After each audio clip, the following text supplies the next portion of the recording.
దేశంలో మరోసారి కరోనా లాంటి పరిస్థితులు రాబోతున్నాయా? నిన్నటి వరకు అంతా చర్చ అంతా ఇదే. ఏం కాదులే, పర్లేదు, మన 56 అంగుళాల ఛాతీ గల మోడీ మనం వింటున్నారు, ఆయన ఉన్నంత వరకు మనకి ఎటువంటి నష్టం లేదు, ఎటువంటి ఇబ్బంది లేదు, ఆయన చూసుకుంటాడు, ఏం పర్లేదు మనకి అని కొంతమంది ఓతగా చెప్పుకున్నారు. కానీ స్వయంగా నిన్న మోడీ గారే పార్లమెంట్ సాక్షిగా చెప్పారు, కరోనా అంటే లాక్డౌన్ లాంటి పరిస్థితుల్లో మనం వెళ్తున్నాం, కొంచెం స్ట్రాంగ్గా ఉండాలి ప్రజలందరూ అని చెప్తున్నారు ఆయన. సో అంటే మోడీ గారు చెప్పారు అంటే గ్రౌండ్లో పరిస్థితులు మరింత దారుణంగా ఉన్నాయి. ఈ రోజుకి ఎల్పిజి సిలిండర్ల కొరత వెంటాడుతూనే ఉంది. స్వయంగా నేనే ఎవరి గురించి ఎందుకు నా ఎక్స్పీరియన్సే చెప్తాను మీకు. నేను గ్యాస్ బుక్ చేసి దాదాపు 10 రోజులు పైన అయిపోతుంది, ఇంతవరకు మా ఇంటికి సిలిండర్ రాలేదు. చాలామందికి ఇదే ప్రాబ్లం ఉంది. హాస్టల్స్లో ఉంటున్న వాళ్ళు, పీజీల్లో ఉంటున్న వాళ్ళు, లేకపోతే బయట మెస్సులో తినేవాళ్ళు, టిఫిన్ సెంటర్ వాళ్ళు. ఇప్పుడు కొంతమంది ఉంటారండి, చిన్న వాళ్ళు ఉంటారు. ఉదాహరణకి మా గల్లీ చివర ఒక పెద్ద ఆమె సాయంత్రం పూట పునుగులు బండి పెడుతుంది. ఆమె పెడతలే 2-3 రోజుల నుంచి. రోడ్డు మీద కనపడితే అడిగా, ఏంటమ్మా పెద్దమ్మ బండి పెడతలేదు, ఏంటంటే సిలిండర్ లేదు కొడక, మరి ఏం చేయాలి అంది.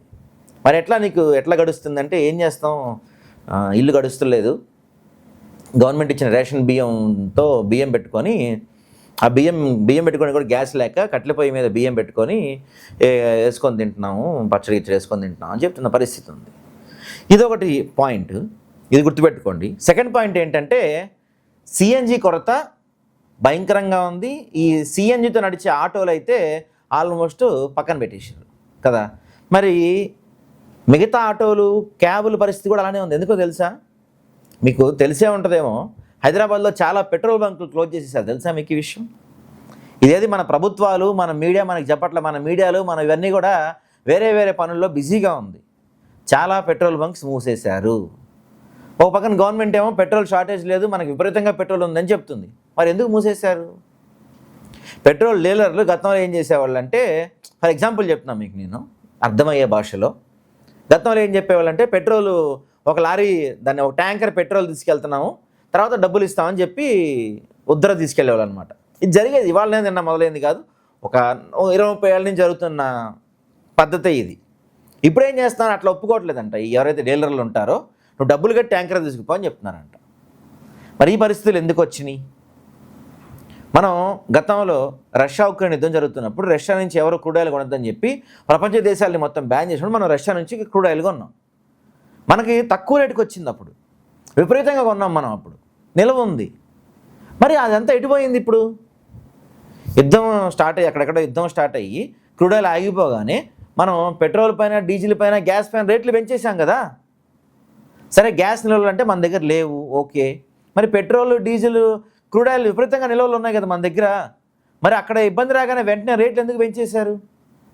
ఇంతకాలం తెచ్చి దాచినవన్నీ ఎటుపోయినాయి మరి? అసలు నాకు అర్థం కాని విషయం ఏంటంటే, మనమేమో ఒకప్పుడు డెవలప్ అవుతున్న కంట్రీ అని చెప్పుకునేవాళ్ళు, ఈ మధ్యకాలంలో డెవలప్ అయిపోయిన కంట్రీ అని చెప్తా ఉన్నాం మనం. అంటే మన 56 అంగుళాల ఛాతీ కలిగిన మోడీ గారు ఉండబట్టి మనం అన్నిట్లో ముందున్నాం, అసలు దూసుకెళ్ళిపోతున్నాం. అమెరికాని, చైనాని కూడా మనం దాటేస్తున్నాం, ప్రపంచంలో 3వ అతిపెద్ద ఆర్థిక వ్యవస్థగా మనం వచ్చేసామని చెప్పి మనం గొప్పలు చెప్పుకుంటున్నాం. కానీ ప్రపంచంలో ఎక్కడ ఏ ఇబ్బంది వచ్చినా, ఐ రిపీట్, ప్రపంచంలో ఎక్కడ ఏ సంక్షోభం వచ్చినా ముందు స్ట్రగుల్ అవుతుంది మనమే. నిజంగా అండి. ఇదే మార్చి ఎవరు మర్చిపోం జీవితంలో, 2020 మార్చిలో ఈ టైంలో మనం పీక్ లాక్డౌన్లో ఉన్నాం అందరం. గుర్తుంది కదా మీ అందరికీ? అందరి ఇళ్ళలో తాళాలు వేసుకొని కూర్చొని ప్రపంచం మొత్తం ఎంజాయ్ చేస్తుంటే మనం మాత్రం దీపాలు వెలిగించుకుంటా, గంటలు కొట్టుకుంటూ, ఇంటిపై నుంచి పళ్ళాలు కొట్టుకుంటూ ఉన్నాం మనందరం. గుర్తుంది కదా అందరికీ? ఇది ఒక వర్షన్. ఇక్కడ కరోనా వచ్చి ప్రపంచం మొత్తం సఫర్ అయింది, నేను కాదంటలేదు. కానీ ఎక్కువ సఫర్ అయింది ఎవరు? ఇండియా. అవునా? ఇక రష్యా ఉక్రెయిన్ యుద్ధం స్టార్ట్ అయింది. రష్యా ఉక్రెయిన్ యుద్ధం స్టార్ట్ అయినప్పుడు సఫర్ అయింది ఎవరు? ఇండియా.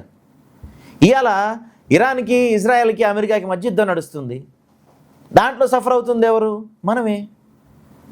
ఫస్ట్ సఫర్ అయింది మనమే. గ్యాస్లు, ఎల్పిజి షార్టేజ్ అని సఫర్ అయింది మనమే. ఇప్పుడు పెట్రోల్ షార్టేజ్ సఫర్ అవుతుంది మనమే. అంటే ప్రపంచంలో ఎక్కడే సంఘటన జరిగినా అందరికన్నా ఎక్కువ సఫర్ అవుతుంది మనమే. మరి మన దగ్గర పెద్ద పెద్ద విజనరీ లీడర్స్ ఉన్నారు, గొప్ప గొప్ప వాళ్ళు ఉన్నారు, అసలు ఒక 100 సంవత్సరాల ముందు ఆలోచించే వాళ్ళు ఉన్నారు. ఇలాంటి ఒక యుద్ధం జరగబోతుందని మన వాళ్ళకి ముందే తెలీదా? తెలిసినప్పుడు మరి ఇలాంటి నిల్వలు మనం ముందే ఉంచుకోవాలి కదా, ఎందుకు ఉంచుకోలేదు? దానికి పర్యవసనం ఇప్పుడు స్వయంగా మోడీ గారు నిన్న పార్లమెంట్లో చెప్పారు, మనం మరో లాక్డౌన్ దిశగా ప్రయాణించబోతున్నాం, ప్రజలందరూ అప్రమత్తంగా ఉండాలి, జాగ్రత్తగా ఉండాలని చెప్తున్నారు. దానికి ఇండికేషన్ ఏంటో తెలుసా? ఇప్పుడు 3 నెలల రేషన్ ఒకేసారి ఇస్తుంది గవర్నమెంట్. 3 నెలల రేషన్ బియ్యం కానీ రేషన్ సంబంధించిన ఐటమ్స్ ఏవైతే ఉంటాయో 3 నెలలు ఒకేసారి ఇస్తున్నారు. ఎందుకంటే భవిష్యత్తులో ఎలాంటి పరిస్థితులు దారితీస్తాయో చెప్పలేని విధంగా కనపడుతుంది. నేనేమంటానంటే, ఎక్కడ ఏ సమస్య వచ్చినా ఎందుకు సగటు భారతీయుడు సఫర్ అవుతున్నాడు? ఒక ఇంటి పెద్ద అంటే మోడీ గారు ఎవరు? మనకి ఇంటి పెద్ద, దేశ పెద్ద ఆయనే కాబట్టి. ఒక ఇంటి పెద్ద ఆలోచన ఎలా ఉండాలి? ఒక 10 ఏళ్ళ తర్వాత, ఒక 5 ఏళ్ళ తర్వాత మనమే ఉంటామండి, మన ఫ్యామిలీలో ఏం ఆలోచించుకుంటాం? అరే రేపటి రోజున ఇంట్లో పెద్దవాళ్ళకి ఎవరైనా హెల్త్ ఇష్యూ వస్తుంది, డబ్బులు అవసరం అవుతాయి, ముందుగా మనం ఇంట్లో డబ్బులు పెట్టుకోవాలి. లేకపోతే ఈ కరోనా టైంలో లాంటిదే వచ్చింది అనుకోండి, వస్తుందేమో, ఒక 100 కేజీలు బియ్యం కొనుక్కొని ఇంట్లో పెట్టుకోవాలి. ఎందుకంటే మన నలుగురికి ఒక 100 కేజీలు బియ్యం అంటే ఒక 2-3 నెలలు వస్తాయి. ఒక 2 గ్యాస్ సిలిండర్లు, ఒక 4-5 నూనె ప్యాకెట్లు, ఇవన్నీ కూడా ఇంట్లో పెట్టుకోవాలి. ఎందుకంటే ఆ సిచ్యువేషన్ వస్తే ఇబ్బంది పడతామని తెలిసి సహజంగా మనం పెట్టుకుంటాం. మరి ఇరాన్కి అమెరికాకి యుద్ధం జరగబోతున్న విషయం మోడీకి తెలుసు కదా, ఎందుకంటే మోడీ గారు ఇజ్రాయెల్ నుంచి వచ్చిన తెల్లారే కదా యుద్ధం స్టార్ట్ అయింది. తెలియకుండా ఉండదా? మరి తెలిసినప్పుడు, యుద్ధం జరగబోతుందని తెలిసినప్పుడు ముందస్తు జాగ్రత్తలు ఏం తీసుకున్నారు? ఏం తీసుకోకపోగా ఇప్పుడు జనాలకు చెప్తున్నారు మళ్ళీ మనం ఒక లాక్డౌన్ తీసుకెళ్ళబోతున్నాం అని చెప్తున్నారు. ఓ పక్కనేమో ఈ బత్తాయి బ్యాచ్ ఏమో మా మోడీ గారు ఉండబట్టి అక్కడ మన జెండా పెట్టుకొని పడవలు ఇండియా వచ్చేస్తున్నాయి, మనకి గ్యాస్ వచ్చేస్తుంది, పెట్రోల్ వచ్చేస్తుంది అసలు అని చెప్పి వీళ్ళు డబ్బా కొట్టుకుంటున్నారు. ఏదో ఒకటి వచ్చింది అంతే, దానివల్ల మనకి ఒరిగిందేం లేదు, పొడిచిందేం లేదు. మనం కాదు, ఇక్కడ విషయం ఏంటంటే జరుగుతుంది ఒకటి, మన మీడియాలు ఇవన్నీ మనకి చెప్తుంది ఒకటి, మనకి తెలియకుండా రోజు రోజుకి మనం దిగజారిపోతున్నాం తెలుసా? కర్రీస్ పాయింట్, ఏ కర్రీ పాయింట్ కానీ 30 రూపాయలు ఉంది, 40 రూపాయలు పెట్టేసారు అన్నీ. మినిమం ఇడ్లీ 40 రూపాయలు, అన్నీ 10 రూపాయలు 10 రూపాయలు పెంచుకుంటూ పోయారు అన్నీ. సో ప్రజలు ఇబ్బంది పడుతున్నారు, ప్రభుత్వాలు దాచి చెప్తున్నాయి, మీడియాలు కూడా దాచి చెప్తున్నాయి. కాబట్టి ప్రజలారా, ఖచ్చితంగా ఇంకో 1-2 నెలల పాటు మనకి ఈ పెట్రోలు, డీజిల్, తర్వాత ఈ గ్యాస్ సంబంధించిన ఇష్యూస్ ఉంటాయి. దానికి తగ్గట్టుగా ముందుగా ప్రిపేర్ అయిపోమన్నాం కదా అని ప్యానిక్ అయిపోయి క్యాన్లు పట్టుకొని పెట్రోల్ బంక్ దగ్గరికి వెళ్ళిపోయి మాకు 50 లీటర్లు కొట్టు 100 లీటర్లు కొట్టు అని చెప్పి అక్కడ గొడవలు పెట్టుకోకండి. దానికి తగ్గట్టుగా మీ ఏర్పాట్లు చేసుకోండి. ట్రావెల్ తగ్గించుకోవటం, అవసరమైన చోటుకి వెళ్ళటం, ఇలాంటివి చేసుకోండి. నిత్యావసరాలు మనకు కంపల్సరీ కావాల్సినవి ఏంటి? నూనెలు, లేకపోతే పప్పులు, ఉప్పులు, ఇలాంటివి కొని పెట్టుకోండి. కొంత ప్యానిక్ అయిపోయి పెట్రోల్ బంకుల దగ్గరికి వెళ్ళి వాటికి వెళ్ళి కేజీలు కొనుక్కొచ్చుకోకండి, దానివల్ల మరింత ఇబ్బందులు ఎదురవుతాయి. కాబట్టి ఖచ్చితంగా లాక్డౌన్ లాంటి పరిస్థితులు మనం చూడబోతున్నాం. అందరూ రెడీగా ఉండండి.